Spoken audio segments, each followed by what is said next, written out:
It's the Wonkhe Show. Mark's been at Tory party conference. We'll catch up on all the gossip.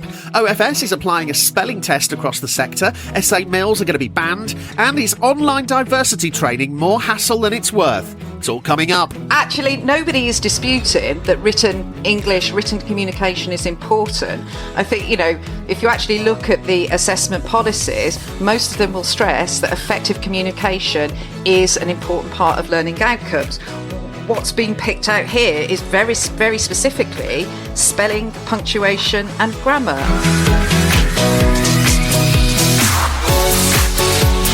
Welcome back to The Wonkhe Show, your weekly way into this week's higher education news, policy and analysis. I'm your host, Jim Dickinson, and here to help us munch our way through conference carbs and coffee. As usual, a phalanx of fantastic guests. In Gravesend, Selena Bolingbroke is a consulting fellow with the Halpin partnership. Selena, your highlight of the week, please. Bit of a slow week for me, Jim, but I was pleased to see we had some inclement weather Monday night, Tuesday here in Gravesend, and everything that I'd spent time fixing over my summer holidays has not yet broken, has not yet flooded. So that was my highlight.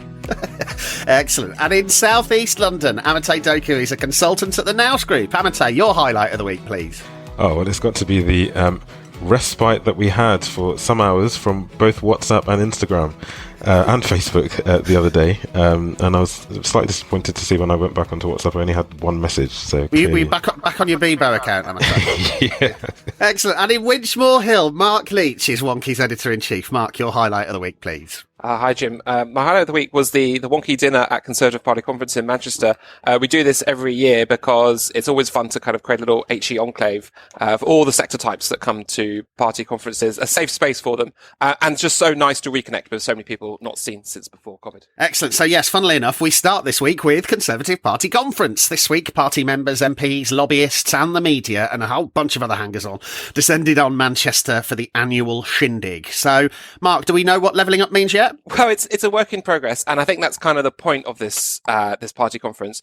It was jolly interesting, though, to listen in on some of the debates happening across the Conservative Party when it comes to levelling up and a host of other issues relating to economy and society. Now, for those who haven't been to Tory Party conference before, it's never very strong on policy detail. We were told that Boris Johnson was going to give away some rabbits, and in his speech this week, but that ended up being, again, quite light on detail. Because the elephant in the room, and the many sweaty rooms across Manchester Central Convention Complex was the spending review and, lots of decisions pending later this month. So we didn't get any big giveaways, but lots of interesting conversations about levelling up, as I say. So I think for me, one of the big takeaways, was that despite lots of valiant efforts by different sectors and different industries to try and define what levelling up means for them and kind of try and put meat on the bones, lots of interesting chatter about how kind of none of that matters, and the sort of the grand economic mega projects and slogans don't really mean anything to anyone.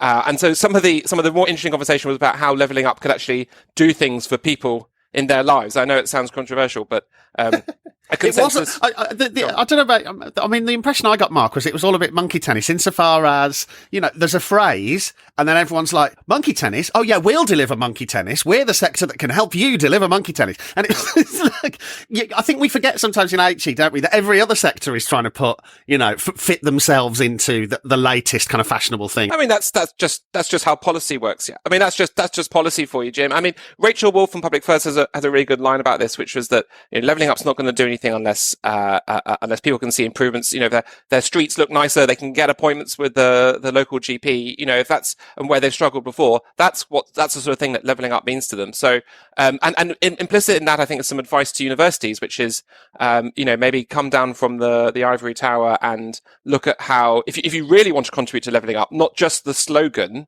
look at how you can open your doors to engage more people. And I think that does actually really chime with how a lot of the sector's thinking about the civic agenda and things like that. So the two can be quite hand in hand. And there was this interesting exchange with Gove, wasn't there? So before you talk about that, let's hear a clip. Now, I wouldn't be much of a journalist. I have a very quick question here to Michael Crick. Yes, Mr. Gove, there are 5 universities in Greater Manchester.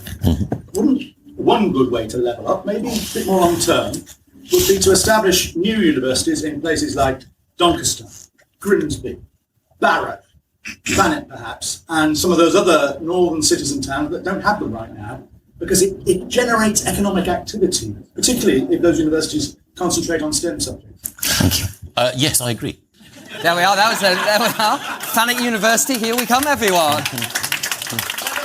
Well, just stop. Well, on that one, Mike, obviously, yes. There is a big focus on vocational education at the moment, and skills plays a big part into levelling up. You know, what do you think about Tony Blair's famous half the country going to university? Was that a mistake? And do you think less people should go to university? I don't think the ambition was a mistake. I don't think fewer people should go to university, but I do think it is the case that for a long period there has been a neglect of what is required in order to ensure that you have technical and vocational qualifications of sufficient rigour, which are also those which the employers want and need.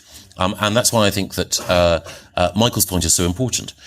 You can have higher education institutions, you can call them universities. There's a difference between what some universities offer, which is attractive, but necessarily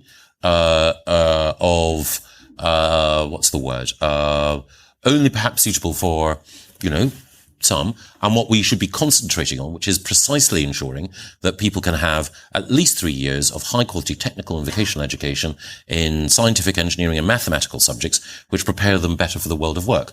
Now, it may well be that the institution that you attend is called a college rather than a university, but if it's high quality, if you're particularly working closely with industry, and at the end of that you have a qualification that is deemed rigorous, then that seems to me to be absolutely the way in which we should think of going. In a way, it's not as though we're reinventing the wheel, it's not as though we're going back to polytechnics, but, one of the 5 universities that that Michael mentioned, UMIST, was founded on the principle that you should do precisely that. And I think that if you look at other countries which have been both successful economically and also successful in terms of social mobility, people have been in education for longer, but the education hasn't necessarily been, I'm nothing against this, being in a seminar room discussing the hermeneutics of Spider-Man. It's been, looking at some of the more,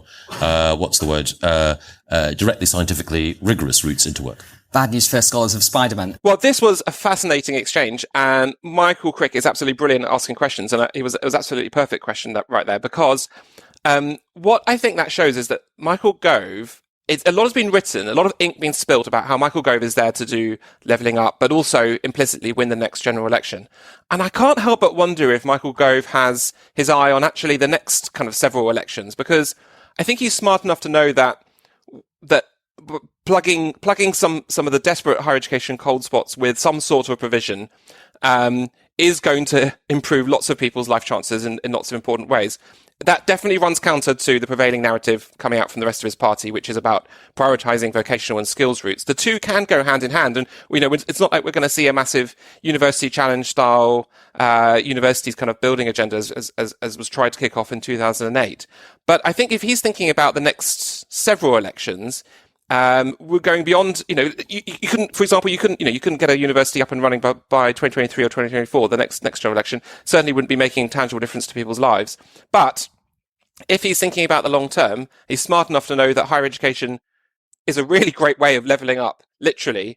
That is a really interesting data point, and I think a number of people in the sector want to capitalise on that conversation with him. I think one of the things that we might reflect on in terms of the university challenge, as Mark mentioned, the 2008 last sort of gasp of breath from the last Labour government in terms of expanding university centres in cold spots in the country, is some of those that opened then have now closed. And I think that probably on reflection, there does need to be this real consideration about what that university centre will be doing in the long term, both in terms of student demand, but also this really crucial part of the levelling up agenda, which is about that intersection between higher education, further education, and employment and industrial growth. And I think part of the policy gap that remains, and actually I would say this across, looking across all the party conferences this season, is we don't have sufficient joined up strategic planning. across all of those areas. You know, we don't even really manage to join up the post-tertiary sectors. But, you know, with no industrial strategy, and we've heard a lot this week from Boris Johnson about his, you know, the reasons why we are struggling with productivity. I think, first of all, people are not convinced by his analysis of the problem. But more importantly, at the moment, from a, you know, government department perspective, there is no policy and there is no strategy to provide solutions to that. So I think from my perspective, we know as a sector how much value universities can bring, not just to individuals, but to communities and to industry. And I think all universities will be, you know, ready to do their bit in their local area. There is never a presumption that they would not want to do that, but people need long-term strategy and, you know, helpful funding, infrastructure to be able to put their investment of time and resource into that. Amatey, here we are at the, you know, the end of party conference season. And I mean, actually, you know, there's an argument that says all of the party conferences were pretty light on, you know, grasping the big challenges of the day. What's your sense of where, you know, wider politics is at in terms of kind of solving people's problems and, you know, addressing the big global challenges? Look, I mean, I completely agree with Selena's last point about that kind of lack of strategy. But I think it's across the whole, across the whole spectrum. Universities are in a really weird place in terms of, you know, this big narrative of them being caught up in the culture war debates and discussions, which means that actually puts it slightly at odds with this idea that you'd want to sort of invest more in them because they're seen as sort of problematic. But on the other hand, I don't think either Labour or the Conservatives have really grasped fully or made that calculation about how universities can be key to that levelling up piece and really improving chances and experiences and opportunities for people, which I think is quite odd. I think the sector does have some responsibility for that. I think the approach there's been too much of an approach of asking for bits here and there, asking for funding for this, asking for free, like, you know, caps on this, asking for, you know, we're actually, what we haven't done is, as far as I'm aware at least, made the much more holistic case of if you invest X in HE in this way, this is the return for you by 2030, 2040. I've not seen that done. And I know that's going to be quite hard because we have a very big and diverse sector, but I've not really seen anything really compelling to set the agenda with either political party in this space. Mark, you've been watching these things for a long time. Where do you think our sort of, you know, our politics is at as after this little season? Well, it just confirms to me that things are basically as random as ever. I mean, you say lack of strategy. I mean, I think that's pretty generous. I mean, this is a government, you know, I mean, and I think led by a person who likes to make decisions quite at last minute, on the hoof, goes with his gut. And you know, I think that filters down to all sorts of kinds of policy making. The sort of dangerous thing about that, though, is that, you know, you get different kind of power centers emerging, and, you know, Whitehall. I think a lot of people kind of imagine Whitehall as like a ship with the captain giving orders and someone steering the ship. It's actually lots of different centers of power. And of which the Prime Minister... I tend to think of it as like a set of bumper cars at the fair. yeah. That's another good way of thinking about it. And what's interesting is, you know, you get people working on agendas and furthering them in surprising ways. Now, there's a lot going on in the Department for Education right now relating to universities. More of that we're going to see later this year. There's a lot going in the Treasury, because we know the spending review is going to have some significant pain for universities coming up, and the two are obviously closely related. There's a lot going on in BEIS and science policy. So I think the best the sector can do is to pick up all of these different strands and engage with them, and kind of just assume that no one's talking to each other. I think you just really have to rehearse everything from the ground up every single time. I think that's kind of fine. It does also present a bit of an opportunity, but it also shows, you know, I mean, I have it on good authority that the funding consultation that was going to have details of, the graduate repayment threshold and everything else was largely agreed in Whitehall, went to number 10 for final approval, and that was right before the Afghanistan debacle. And literally the slate was wiped clean, and it's really been stuck in number 10 ever since. And now it's kind of have to be part of the spending review, and it just shows kind of how much external events can affect these kind of things and could well affect the actual decision because, 2 months is a very long time in politics and these things have a habit of getting renegotiated as kind of other numbers are filled in. Well, exciting times. Good. Now, let's see who's been blogging for us this week. Hi, I'm Libby Homer and I'm Director of Student and Library Services at Anglia Ruskin University and Chair of the Sconnell Content Strategy Group. This week I've written about the start of a collective action to bring together a group looking for substantial and meaningful change in the e-textbook and e-book market and really launching a call for action by this group. It's an unprecedented call for action for libraries and publishers to ensure that we have sustainable models for providing students and other readers with access to electronic books and electronic textbooks. And the call is supported by Sconnell, JISC, CILIP, the eBook SOS campaign, RL UK, NAG and a number of purchasing consortia. Really, we're in a situation where models of purchasing are unsustainable and based on outdated beliefs on how people used to buy physical textbook copies. We are asking publishers to be transparent about pricing, offer new models for purchasing and allow libraries access to what they have paid for in perpetuity. None of this is particularly unreasonable, but it does promote fairness and inclusivity. The situation that we have at the moment and the way that we buy this sort of material is outdated. It lacks transparency and, more importantly, is denying fair access to not only our students and staff at HE institutions, but also, for example, NHS clinicians and the wider public. So I'd like to encourage podcast listeners to take a read of the call for action and utilise it when working with publishers. We're just getting started on this one, so we welcome your thoughts on this. Thank you. Now, meanwhile this week, the government has announced that it will outlaw commercial essay writing services in England as part of the Skills and Post-16 Education Bill. Amatey, this has been a long time coming. Absolutely. So as you said, honestly, I was just reflecting on this, having been involved in obviously NUS and student politics. I mean, this has been something that has been running for such a long time. So yes, absolutely, a long time coming, and really, really good news that the regulations would make it illegal to provide, arrange or advertise cheating services for commercial gain. And it's been reported that this has increased during the pandemic. So really, really good to see that. And obviously a lot of work has gone in from QAA, from UK, from NUS and other students and student unions as well. I think just a couple of reflections. The first, it's sort of surprising it's taken this long, given that there's not a great deal to be it's sort of no skin off the government's back to do this. So it's slightly curious as to why it's taken so long to do. But I think there are two things coming out of it. One, it needs to now be effectively enforced. So it's unlikely that, these people are going to shut up shop and just go home and, go and do something else. But at the same time, we've got to recognise and think about what are the factors that are driving students into using these services as well.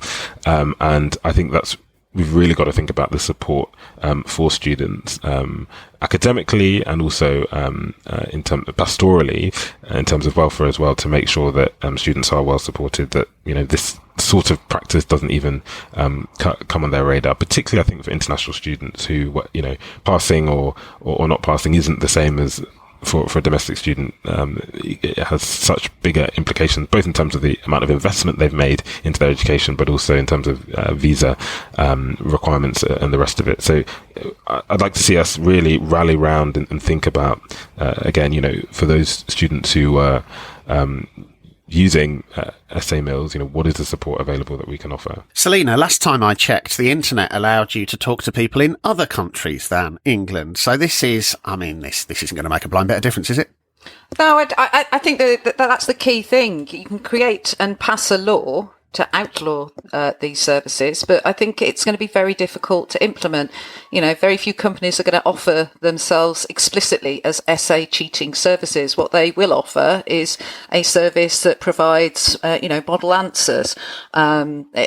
illustrative essays. There's a million different ways, and we already know from other parts of social media that there can be things that are, criminally outlawed, but they are not. That it's not possible to really implement and to deal with some of the services that are out there. I think, as Amatey said, the real way to tackle this is about thinking about assessment, thinking about student support. I mean, I think we all know from a teaching and a learning point of view that really good quality assessment is not something that happens just at the end of the course. It's generally it's formative in its process, and as an academic, when you're assessing your students, if you know your students, you can tell. I've certainly had that experience myself, where you can tell if somebody is using other people's words, whether they've plagiarised or whether they've just wholesale taken an essay from a commercial provider.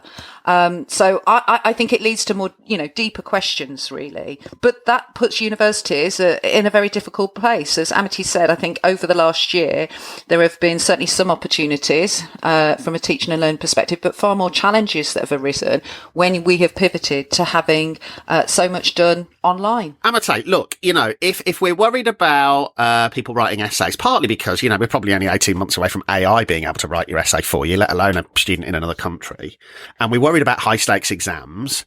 And we're also, and if the only alternative is, a kind of, everyone does a presentation or a Viva, what do you do next? Because, these more creative types of assessment just don't feel scalable in a period where we're probably going to have the unit of resource crunched on us. Yeah, it's a really good question, and I don't have the kind of specific answer, but I do think it needs to be looked at, and I think it needs to be looked at across the sector. I think many universities are probably steeped in the traditions of assessment and feedback. It's comfortable. We sort of know how the exam cycles run. Even sort of the structure of the exam year. The structure of the year is a lot of it comes down to when the exam season is and the rest of it. So it's going to require a real shift. But I think now really is the time. Like, I just don't understand. You don't even need essay writing skills in academia. It would be more effective if you're trying to train people for academia to get them to work together collaboratively on papers. And it's certainly not something that is used in the outside world. I've not, written any essays since I've left. So, we all know this, but we kind of just carry on. But it is going to require a big shift, and yeah, it might not be scalable, but that might not be the right sort of question, really. It's what is the most effective way to ensure that students are achieving the learning objectives that they have. And I really don't see the sort of traditional model that we use of exams as the solution to that. Mark, obviously in other parts of the education sector, that all the gossip around Tory party conference was the government's restatement that exams are the best way to test students. But I mean, the other thing is, it was interesting, wasn't it, that Alex Burghardt kind of appeared and launched this, and he's just kind of emerged suddenly as, someone who can get something done. Well, more than that, possibly, Jim, even Minister for Students. Do you remember that? Yeah. So Alex Burghardt has, in the reshuffle that took a long time for all the different bits to filter down in Whitehall, but Alex Burghardt's joined Michelle Donlan as a Minister for Apprenticeships and Skills. But he does have a surprising amount of higher education in his brief, including student experience, WP, university's response to COVID, and all sorts of things. And he was given the announcement of the essay mills ban this week at Tory Party conference, which is a hard policy, and we can definitely criticise, its effectiveness over the long term and different types of assessment, what might be needed in the future. But ministers don't often get given policy to announce at conference, so that's very interesting. He also is a former academic himself. He was a history lecturer at King's, I believe, and he's worked in Number 10, and he's also very impressive when you see him speak about education. He's got a lot to say, and he's pretty thoughtful. So I'm going to hazard that we're going to see a lot more of him in the coming months. And he's definitely someone that the sector is going to need to take seriously. Now, every week on the show, we delve deep into the sector's past to discover stories of how things were and how things came to be. With Nottingham Trent's academic registrar, Mike Ratcliffe, here's the hidden history of HE. So the pass degree was the original degree. Reforms in the 19th century led to the creation of honours exams, top-ups, whereby you course, but you added an honours exam. You could add more than one honours exam as more were added. Slowly the requirements for honours became more onerous, so the requirements for the pass degree faded away. In the 19th century this led to a clear distinction between the reading men and the pass men. The reading men, who were following the honours courses, grew in number. The pass men were seen as a good part of the mission of the university, what Vivian Green describes as the finishing schools of the upper and middle classes. There were plenty of examples of how pass men got on perfectly well with their studies, but not so well with the examinations. As an example, Henry Chaplin was chastised by the Dean of Christ Church, who said, "As far as I can gather, you seem to regard Christ Church as a hunting box. You're hardly ever in college, and I must request you to either vacate your rooms to make way for someone who could benefit from their studies at the university." The student replied, "But what do you expect me to do?" The Dean said, "You must go in for an examination." And so he did. It was a bit of a novelty to him, but he did very well. So the Dean summoned him back to say, "You've done tremendously well with this. I must congratulate you on your excellent performance, but now you must go in for the honours schools. You've shown us your abilities. You will become a credit, not only to this house, but to the university. As I expect, you'll be very successful." But Chaplin said, "If only you told me before, I would have done so. But after my last interview with you, in which you intimated that I'd have to vacate my rooms, I'm very sorry to inform you that I arranged to go on a trip to the Rocky Mountains." Actually passing the exams never really occurred to him as an important part. It was matriculating in the college that was the thing that he was after, and he was having a fine time. He didn't really want to take part in the exams at all. Other students would take part in the pass exams, but survived to the end. So, in 1909, the Master of Cambridge's Magdalen College indicated that only a quarter of those people who'd matriculated actually took the degree. Very large numbers didn't take part in this. But pass degrees continued. Honours degrees became the thing that the aspirant people would take, but a pass degree would sit there. So by the time we get to the Robbins report, we have this confusion. There are still honours courses and pass courses. Some universities you took the pass course and then moved on to the honours course. Some places you could be on both simultaneously and you would decide where to go, but they were still treated as separate. Quite often they were seen as the solution to the specialisation question. You take a pass degree, it was more general, only those people who wanted to specialise could take an honours degree. But of course, we know, in the end, honours wins out. Pass becomes just a path that we now get to. If you don't succeed, you get a pass degree. But that was the original part, that was the original degree that everyone took. Now, next up, universities should consider students' spelling, punctuation and grammar when marking exams and assessments, the Office for Students argues in a new report. Selena, what on earth? Yes, Jim, what on earth? The whys and the wherefores. I think we just have to go back a little bit into... it's a very thin report. I don't usually mind that. 10 pages, though. 10 pages. I don't think their heart's in it, Selena. I don't think they want to be doing this. Well, I think I've written essays without the support of Essay Mills. I've had no heart in the subject that have at least gone beyond 10 pages.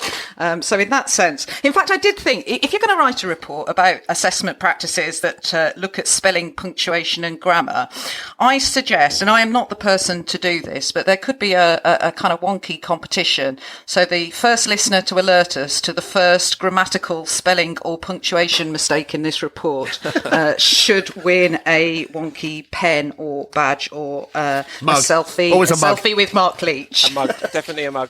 If Nicola wasn't going through that final report with a red pen, she definitely would have missed the trick. There will still be mistakes there. I know that. I know that. So, yes, this rather bizarre report has its origins in a series of press reports in the week leading up to Easter back in April earlier this year.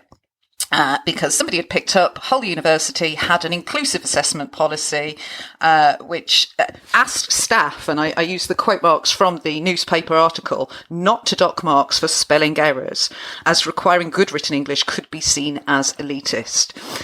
So I think what probably surprised everybody, and it was probably a slow news period, given it was the week leading up to Easter, was the way that quite a few phone-ins and newspapers jumped on it.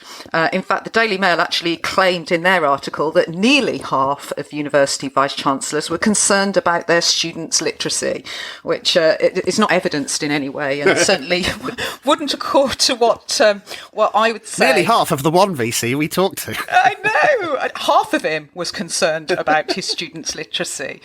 These are not the things that we see coming up on Board of Governors' risk registers, or, for regular discussion at SLT meetings or faculty board anytime soon. So the poor, unfortunate institutions that happen to be named in these press reports, it wasn't just Hull, Worcester as well, and University of the Arts London.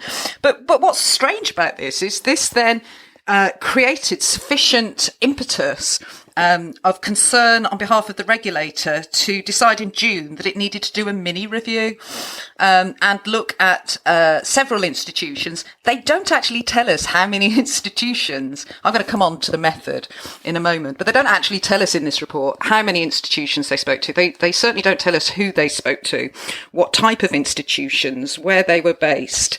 It is rather thin in that sense. But I think that is the most bizarre thing, which is that just a few press reports was really the evidence on which OFS decided that there needed to be an examination of this subject and that there was valid concerns.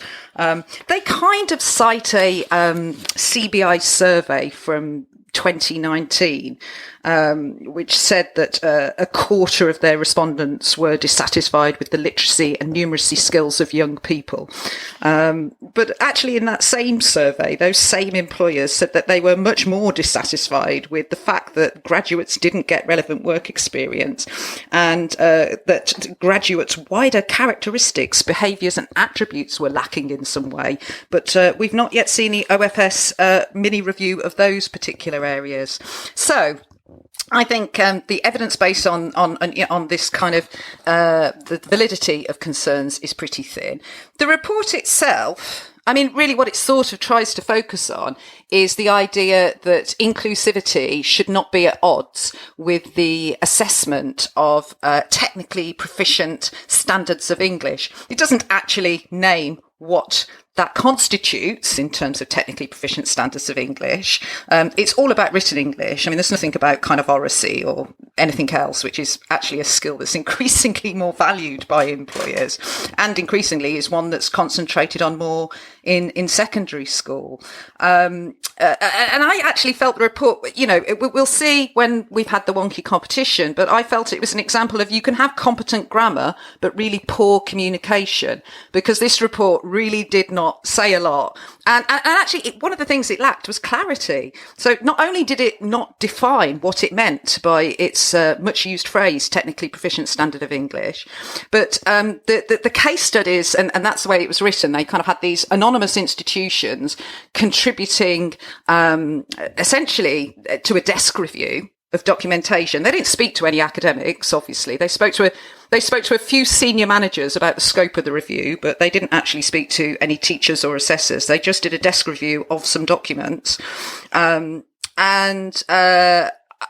think one of the things that they haven't really sort of focused on, because most university assessment policies, and obviously these things are very different by subject area and discipline, but they will refer to effective communication. So, it may be okay to not mark down, doesn't mean you won't pick up, but not mark down on a spelling error as long as it doesn't compromise effective communication. And I think most university academic boards that I've ever sat in, that would be the thing that they would want to assess, effective communication. I don't think they necessarily would, unless it was very specific to the subject, want to start assessing technically proficient standards of English, not least because they might reasonably expect that is something that has been assessed lower down the education chain. And most universities will require a GCSE in English and Maths before entry. I mean, there will be, some sort of special conditions for those who don't have them. But I don't think most universities would see it as their assessment task, given all the other things that we're supposed to be concerned about, to be assessing technically proficient standards of English. Amatey, Selena gets to one of the vanishing points, doesn't she, here, which is, in theory, one of the ways you can read this is, OFS demanding that QAA unilaterally rewrites all its subject benchmarks to include, proficiency in written English. Yeah, and I guess there's another. I mean, I don't know whether the sector, as it were, as a collective, is actually going to respond. I mean, I doubt it, but I think there is a question here on what we know to be. The independence of institutions in this space, and whether or not on the list of priorities, this is something that the regulator needs to step in and regulate on. And I think there's a strong argument for saying that for the sector to potentially push back. I think the broader concern is the fact that this has appeared. This seems to be driven by press interest. I mean, there's a bit saying that there's a 2019 survey from the CBI from employers. I mean, I think the fact that employers weren't spoken to as part of this exercise, I think, is a bit of a gap as well. If you were to ask employers what are the sort of the top, things that you need improvements in terms of graduates with this feature, I don't know, but I think that should certainly have been in scope. And as I said, there's little engagement with students on this as well. So it does feel a bit concerning as to who is actually setting the agenda on what needs to be regulated. And I think it's a real shame that we've lost that potentially more kind of collective approach, that sort of co-regulatory approach that we may have had at points previously, because then you could get the sector agreeing to focus on things that the sector as a whole thought were important. Instead, it is policy making by the Telegraph, essentially, isn't it? I mean, Minister reads a headline in the Telegraph or the Daily Mail, absolutely screeching headline, and calls up James Wharton and says, we've got to take action on this. And then James Wharton says, what can we do? And Nicola says, well, we're going to have to stop the other. If you want us to look into this, Chair, we're going to have to stop this other much more in-depth review about much more important things that we've already agreed that we need to be looking at. Are you sure you want us to do that? Because this, isn't a real issue of concern outside of opinion writers in the Telegraph. Yes, well, it's of concern in the Minister's office in Whitehall. So crack on, please. But I think this is one of the things, Mark, which is, it's what you might refer to as kind of the chocolate teapot policy. On the surface, it just looks like a useless thing, but actually, it's really dangerous. Yes, I 100% agree with that. But it's interesting, isn't it? Because, I dare a Vice-Chancellor to pop their head above the parapet on this one and say, do you know what? Actually, written English doesn't really matter for some subjects. I mean, it's a really bloody difficult thing to stand up and say, isn't it? Clever politics, because it's a lose-lose for the sector. Because of that very reason, you can't push back against it. As much as I agree that it would be amazing if the sector would, but the optics of it are just terrible. You just have to duck and cover with this kind of stuff right now. Yeah, but I think this is the thing. Press reports are not going to even read a 10-page font size 13 report, but actually, nobody is disputing that written English, written communication is important. I think, if you actually look at the assessment policies, most of them will stress that effective communication is an important part of learning outcomes. What's being picked out here is very, very specifically spelling, punctuation, and grammar. And I think, again, whilst again, that's kind of important. It's not the whole piece in terms of what constitutes effective communication. And that's the thing that will mostly be looked at when somebody is marking a student essay. But we were just talking about essays there. The other worrying thing is here that actually this report reads as if all university degrees, are based on written essays. And we know that a very big proportion are not. Yeah, we're going backwards here. This is kind of sub-Victorian level of understanding of how education works. And what about their handwriting? That's what I want to know. That's right. Yeah. Now should be seen but not heard. Yes, and so on. Now, what should the HE sector prioritise to make real change on equality, diversity and inclusion in the year ahead? Wonkhe's editor Debbie McVitie has been trawling responses to our community survey to find out. Hi, it's Debbie from Team Wonkhe, here to tell you about a brilliant event we've got coming up in partnership with Advanced HE, all about equality, diversity and inclusion. It's called Living the Dream. It's on Thursday the 21st of October, and we'll be talking about building coalitions, strategies and leadership to deliver change across the whole of universities. We'll get a first look at the latest sector-wide data, we'll unpack the tricky idea of intersectionality, and we'll hear from the people who are working to make their dream of a more inclusive world a reality. Over the summer, we polled Wonkhe readers' views of equality, diversity and inclusion. And we found that there's a real appetite for greater cross-institutional coordination, more diverse representation in university leadership, and more opportunities to listen to and learn from marginalised voices. You can read more about those findings on wonkhe.com. So please join us on the 21st of October. And if you're engaged in any kind of equality, diversity and inclusion work or advocacy, you can get a discounted rate. Find out more and get your ticket on wonkhe.com/events. Now, finally, students are being told they must pass diversity and consent modules before they can begin their studies and are marked wrong if they don't accept their personal guilt. Amatey, what is the question to which online diversity courses are the answer? So this has come from there's sort of been a lot of reporting and pushback from the areas that you would expect around attempts that universities are making to include modules around equity, diversity and inclusion for students. A lot actually during the sort of induction and onboarding stage as well. And really that's about tackling the challenge around sort of the lack of understanding and what some people call, racial literacy of students coming to higher education. And that's part of a wider drive to improve the experiences for students and staff of colour at universities. Understandably, understandably is generous. As one would expect, that's had quite a bit of pushback, and it's seen as sort of part. It's been seen as this sort of it's gone straight into the cultural debate. It's seen as part of this attempt to this drive to make everything woke in universities, and lots of people are upset about it. I think what's quite interesting, though, from my personal perspective, at least, is that I actually don't think this is a particularly effective way of actually building people's racial literacy or understanding of equity, diversity and inclusion issues.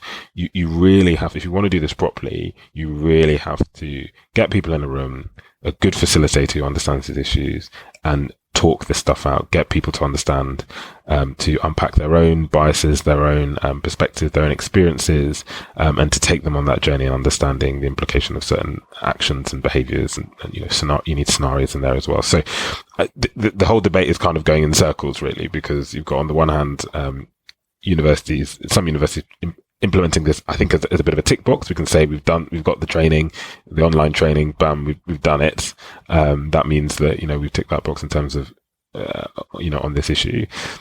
You really need to get people in a room to discuss these issues. And I don't think enough is being done there. But at the same time, even that, that's one step further, even that will cause, lots of issues with, particularly in the right-wing media, complaining about it as well. So, comes down to whether universities really have the stomach to make progress on this. But if they don't, the outcomes are not going to change, and that's the reality. And I mean, this is interesting, isn't it, Selena? Because, you know, on one level, what you could argue is that Amatey is saying, well, you know, these kind of online modules don't work. So if you really want to indoctrinate students, get them in a room, lock the door, and talk their racism out of them. Now, you know, on one level, that's about the kind of effectiveness of these approaches. But on another level, you know, I can see how people might write that up into something even more, you know, shocking than the way that these modules have been written up. Yeah, absolutely. I mean, I think that there's two real questions here, which is, first of all, should universities, do they have the legitimacy to have expectations of community standards and values that go beyond what would be expected in everyday society? So, you know, within the current laws. And I think that's one question. I think the second is then if it decides that there does need to be advocacy around particular issues, you know, is the kind of mandatory online training the right route to raise people's consciousness and get people to buy into that and surface some of the issues that people might have in relation to those subjects, whether it be, you know, racism, sexual harassment, whatever the topic is. And I think we kind of, you know, again, is this an issue that's really worthy of too much discussion outside the individual university concerned in terms of the online training? I kind of doubt that, because universities know their own audiences. These things need to be seen in the wider context of, you know, induction, reinduction. For some courses, it will be around professional standards and values. You know, there's lots of different ways in which these issues can be tackled. In my own personal view, I think most of the universities I've been at, most of these issues are better tackled at a local level within, you know, the smaller community that operates around the course. So certainly that would be what I would be looking for, rather than something that was rolled out alongside your health and safety manual training online module. Yeah.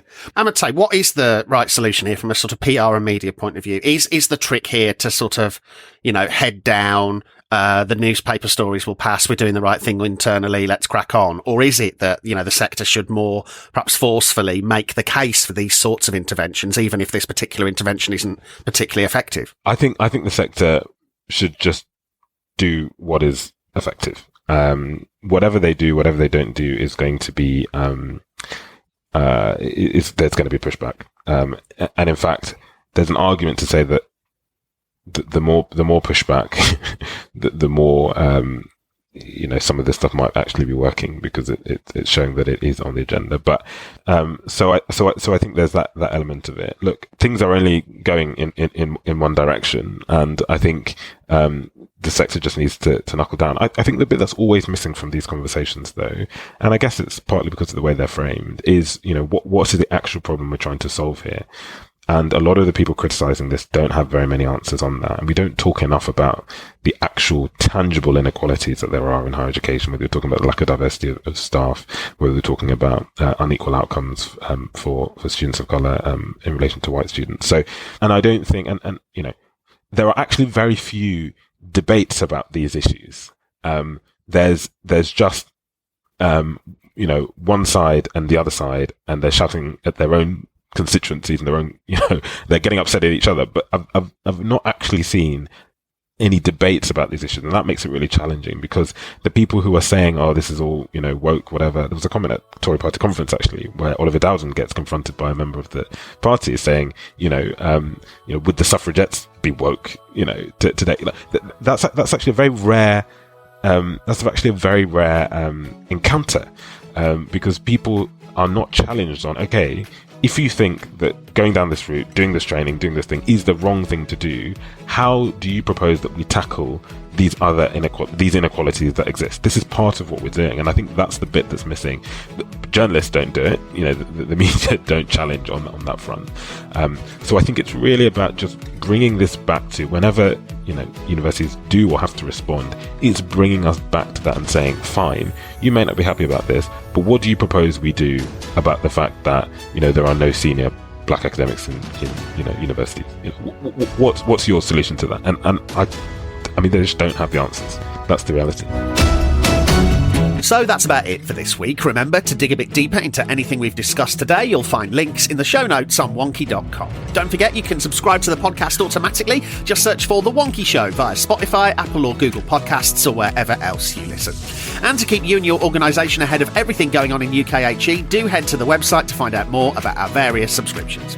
So thanks very much to Selena, Amatey, Mark, Mike, everyone at Team Wonkhe that makes the show happen. And until next week, stay wonky.